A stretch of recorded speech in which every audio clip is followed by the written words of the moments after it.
জনগণের আশা আকাঙ্ক্ষার প্রতিফলন যেখানে হয় না সেখানে আমাদের রাজনীতি যারা করি তাদের তো মন খারাপ একটু থাকবেই। পিরিয়ড অ্যাডজাস্টমেন্টের বিরুদ্ধে তো নর্মালি কিছু বলা যায় না। এটা আমাদের যেটা করতে হবে যে আমরা আশা করছিলাম যে জনগণের রায় হাইকোর্টের বিচারপতিরা এটা প্রতিফলন করবে, যেহেতু আমরা সব জায়গায় বৈধ ছিল। পার্টিকুলার ডেটে যেদিন আমাদের নমিনেশন সাবমিটের দিন আমরা সব জায়গায় বৈধ ছিলাম, কোনো জায়গায় আমরা বৈধ ছিলাম না।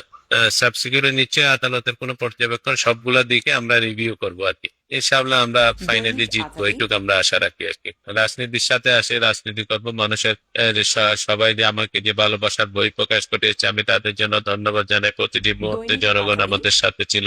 সামনের দিনগুলোতেও জনগণকে সাথে নিয়ে আমরা বিষয়গুলো আগায় নিবো আর কি।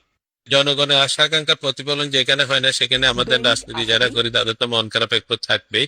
মন খারাপের মধ্যে আমাদের যেটা বিষয় হলো যে জনগণকে সাথে নিয়ে আমরা এসব মোকাবেলা করে ইনশাল্লাহ আমরা পজিটিভ ওয়েতে আমরা আগে যাব এবং আমরা ফাইনালি জিতবো। মানে আমি সীতাকুণ্ডবাসীকে ধন্যবাদ জানাই যে ওরা সবসময় আমার পাশে ছিল, এই দুঃসময়ে ওরা আমার পাশে আছে। এই সময় আমি নেতা কর্মীদেরকে অনেক প্রতিক্রিয়া জানাতে নিষেধ করেছি, যেহেতু আদালতের সিদ্ধান্ত।